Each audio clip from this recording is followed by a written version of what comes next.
اگر آپ سوچتے ہیں کہ ہر روز کھانا کسی نہ کسی ریسٹورنٹ میں کھانا چاہیے، بہت ساری فیملیز ایسی ہیں جو شام کو کھانا کسی نہ کسی ریسٹورنٹ میں کھاتے ہیں، خصوصاً کوئی نیا ریسٹورنٹ کھلے تو وہ خدمت کا موقع ضرور دیتے ہیں۔ اور کچھ لوگ جو ہیں ریگولرلی گھر پہ آرڈرز کرتے ہیں اور کھانا باہر سے گھر میں منگوا لیتے ہیں، اور 12 بجے 1 بجے 2 بجے وہ کھانا کھاتے ہیں، وہ سمجھتے ہیں کہ یہ فن ہے۔ کچھ لوگ جو رات کو 2 بجے تک 3 بجے تک جاگتے رہتے ہیں اور سوشل میڈیا پہ بزی رہتے ہیں، وہ سمجھتے ہیں کہ فن یہ ہے۔ لیکن کیا وہ چیز فن ہو سکتی ہے جس کا انجام خراب ہو؟ جسے ہم کہتے ہیں نا begin with the end in mind, کسی چیز کو بھی سوچ سمجھ کے اس کے لیے آگے قدم بڑھانا، سوچ سمجھ کے آگے قدم بڑھانا کہ یہ جو میں قدم بڑھاؤں گا کیا آگے جا کے اس میں کوئی کھائی تو نہیں ہے، کوئی ٹریپ نہیں ہے۔ اس کو ہم کہتے ہیں begin with the end in mind, جو کہ 7 ہیبٹس میں سے ایک ہیبٹ ہے۔ اور اسی طرح جو ایگزیکٹو سکلز ہیں اس میں سے بھی پہلی ایگزیکٹو سکل اسی بارے میں ہے، رسپانس انہیبیشن۔ رسپانس انہیبیشن یعنی جو کچھ آپ کرنے جا رہے ہیں اس کو ذرا روک لیں، یعنی جو امپلس ہے، جو اچانک خیال آتا ہے رات کو 2 بجے کہ میں پیزا منگا لوں، اور نہ وہ کھانے کا ٹائم ہے نہ وہ جاگنے کا ٹائم ہے، اور پیزا منگا لوں 1+1 بھی ملے گا، اور باقی سوئے ہوئے گھر والوں کو جگا کے ان کو بھی میں کہوں کہ تم بھی کھاؤ۔ تو یہ ایک آتا ہے ذہن میں، خیال آتا ہے کہ ایسا میں کر لوں۔ ایسا بہت ساری چیزوں کے بارے میں خیال آتا ہے کہ میں یہ چیز خرید لوں جو کہ میں افورڈ نہیں کر سکتا، یا میں کوئی ایسا کام کر لوں جس کا آگے مجھے نقصان ہوگا۔ تو اس صلاحیت کو حاصل کرنا ہر بچے کے لیے بہت ضروری ہے تاکہ آگے جا کے وہ کامیابی حاصل کرے۔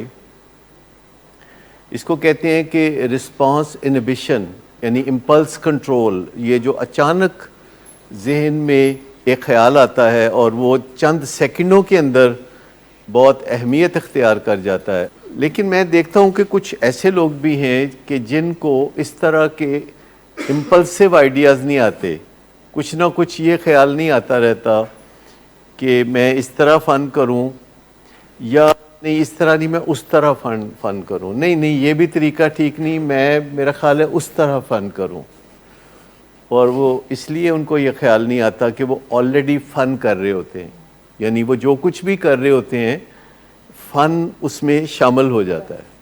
یہ جو بندے فن کے لیے ترس رہے ہوتے ہیں اس کی وجہ یہ ہوتی ہے کہ ان کی زندگی میں فن ہوتا ہی نہیں ہے، اور وہ فن کے پیاسے، فن کے بھوکے ہوتے ہیں اور فن کے لیے ترس رہے ہوتے ہیں، کیونکہ ان کی زندگی میں فن نہیں ہوتا، کوئی پرپز نہیں ہوتا، کوئی گول نہیں ہوتا، اور وہ فن کے لیے ترس رہے ہوتے ہیں۔ لہٰذا وہ کچھ نہ کچھ ٹرائی کرنا چاہتے ہیں، کچھ شاپنگ کر کے فن کر لیں، کچھ آپ ہینگ آؤٹ کر کے لوگ فن کرنا چاہتے ہیں، کچھ خاص کمپنیوں میں، خاص جگہوں پہ، قوالی نائٹس بھی، جو میرا خیال ہے کہ وہ سنتو خان قوال جو کہ بہت پاپولر ہے، وہ سمجھ رہا ہوگا کہ لوگ اس کی قوالی سننے آتے ہیں۔ لوگ اس کی قوالی کی سکرین کے پیچھے، اس رولے کے پیچھے، کیونکہ اس دوران اتنا شور مچا ہوتا ہے کہ جو کچھ بھی ہو رہا ہوتا ہے قوالی میں وہ چھپ جاتا ہے۔ ریئل لائف جو ہے وہ بذات خود فن ہے، یعنی فن جو ہے، جو ریئل لائف ہے وہ اس کو ہم کہتے ہیں کہ جس میں فن انٹیگرل پارٹ ہے۔ جو فن ہے وہ ریئل لائف کے باہر کہیں نہیں ہے، ایم عالم روڈ پہ کہ ہم جا کے اس کو کر لیں، یا زنوا شاپنگ مال پہ جا کے، یا کسی جگہ پہ جا کے جب ہم کچھ کریں گے تو اس سے فن ہوگا، یا کسی سینما میں جا کے مووی دیکھیں گے تو اس سے فن ہوگا۔ بیسک فن اس زندگی کا لازمی جزو ہے، انٹیگرل پارٹ ہے، جس کو ہم بیلنسڈ لائف کہتے ہیں۔ اگر کوئی بندہ اپنی لائف کو توازن میں رکھے ہوئے ہے، جس کا سمپل سا مطلب یہ ہے کہ رات کو جلدی سوتا ہے، یعنی رات کو 9-10 بجے وہ سونا چاہتا ہے، نمبر 1، اور اس سونے کے لیے رات کو 10 بجے سونے کے لیے اگر وہ پہلے کوئی واک ایکسرسائز کرتا ہے تاکہ اس کا جسم اس موڈ میں آ جائے کہ وہ سو سکے، اور وہ پہلے ہی ایسا کھانا پینا کرے جس سے کہ اس کے جسم کو نورشمنٹ ملے جو کہ اس کے جسم کی اصل ریکوائرمنٹ ہے. جو آپ کے جسم کی اصل ریکوائرمنٹ ہے وہ بڑی واضح ہے، پروٹینز ہیں، کاربوہائیڈریٹس ہیں، اور فیٹس ہیں، اور منرلز ہیں، اور وٹامنز ہیں، اور پانی ہے، اور آکسیجن ہے. اگر وہ یہ چیزیں صحیح مقدار میں اپنے جسم کو صحیح ٹائمنگز پہ فراہم کر رہا ہے تو اس کی زندگی جو ہے پہلے ہی صحیح گزر رہی ہے. اور اگر وہ اپنے گھر والوں کو کاٹنے کو نہیں دوڑ رہا، اور وہ لوگوں کو سنب نہیں کر رہا، اور وہ لوگوں کو دھمکیاں ایشو نہیں کر رہا اپنے گھر میں یا باہر کہیں، تو آپ سمجھ لیں کہ جو یہ 4-5 چیزوں کا خیال رکھے گا کہ ڈائٹ صحیح ہو، ورزش صحیح ہو، نیند کا ٹائم صحیح ہو. آفٹر آل جو رات 3 بجے سوتے ہیں وہ دن کو دیر سے اٹھتے ہیں، جو جلدی سوتے ہیں وہ جلدی اٹھتے ہیں. سوتے تو سب ہیں ہی نا آخر کار، لیکن ٹائمنگ کا بڑا فرق ہے. اگر آپ ایئرپورٹ پہ ٹائم پہ نہیں پہنچیں گے، آپ ایئرپورٹ پہ تو پہنچ جائیں گے پر جہاز نکل گیا ہوگا. جو ٹائم کی ویلیو کو نہیں سمجھتا تو اس کا بھی بڑا مسئلہ ہے. بہت سارے لوگ ہیں جن کو میں فن کرتے ہوئے دیکھتا ہوں، ان کو ٹائم کا کوئی کانسیپٹ نہیں ہوتا. اگر وہ شاپنگ کرنے جا رہے ہیں تو ان کے جانے کا تو ان کو پتہ ہوتا ہے، واپس کب آئیں گے اس کا ان کو کوئی پتہ نہیں ہوتا. یہ بھی ایک نشانی ہے فن سیکنگ لوگوں کی کہ جن کی کوئی ٹائم مینجمنٹ نہیں ہوتی. وہ کسی کے ہاں جائیں تو ان کا واپسی کا کوئی ٹائم نہیں ہوتا، اور اگر ان کے ہاں کوئی آئے تو وہ اسے انلمیٹڈ ٹائم کے لیے انٹرٹین بھی کر سکتے ہیں کیونکہ they have a lot of time spare. اور جو فن کرنا ہے وہ اس وقت ایک ضرورت بن جاتا ہے جب آپ ان 4 فیکٹرز کی طرف توجہ نہیں دیتے تو فن کی ضرورت پڑ جاتی ہے.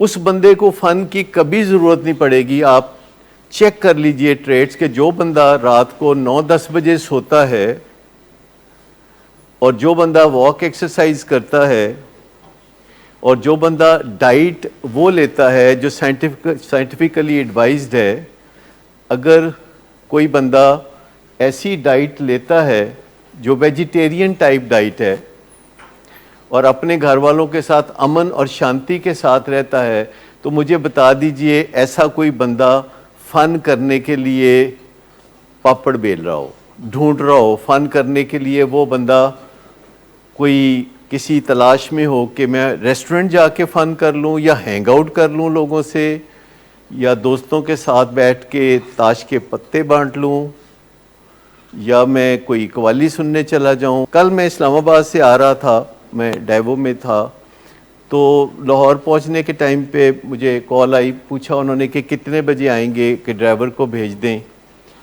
تو میں نے کہا کہ ڈرائیور کو 7 بجے بھیج دیں، اور میرا کھانا جو کلینک سے ہمیشہ میں کھاتا ہوں دوپہر کو بھی اور شام کو بھی، تو وہ 8 بجے بھیج دیں. تو مجھے جس سے بھی میں بات کر رہا تھا تو انہوں نے کہا ڈاکٹر صاحب آپ روز روز کلینک کا کھانا کھا کے تنگ نہیں آ جاتے؟ آج آپ کو، یعنی وہ جو بندہ مجھے لینے آ رہا تھا اس نے کہا کہ آج بے شک آپ روٹین کا کھانا کھانے کی بجائے آپ اسلام آباد سے کچھ کام کاج کر کے آئے ہیں، تو بازار سے کیوں نہیں کچھ آرڈر کر لیتے؟ تو میں نے کہا مجھے ایک لمحے کے لیے خیال آیا کہ آئیڈیا تو برا نہیں ہے، اگر کوئی مشورہ دے رہا ہے تو سوچنا تو ضرور چاہیے. لیکن جب میں نے سوچا تو میں نے کہا یار اچھا بھلا مٹن کڑھائی وہاں پکا ہوا ہے، جمعے کی شام کو مٹن کڑھائی ہوتا ہے، تو میں نے انہیں بولا کہ دہی اور مٹن کڑھائی بھجوا دیجیے گا، مجھے یہی ٹھیک ہے. تو حالانکہ مجھے پتہ ہے کہ اس شہر میں میک ڈونلڈ ہے، KFC ہے، اس میں اور بہت ساری جگہیں ہیں جہاں یہ انٹرنیشنل فوڈز ملتے ہیں، فاسٹ فوڈز ملتے ہیں، لیکن کوشش بھی کریں تو وہ کھانے کو دل نہیں چاہتا، کیونکہ فن آلریڈی ہوتا ہے، سیٹسفیکشن آلریڈی ہوتی ہے.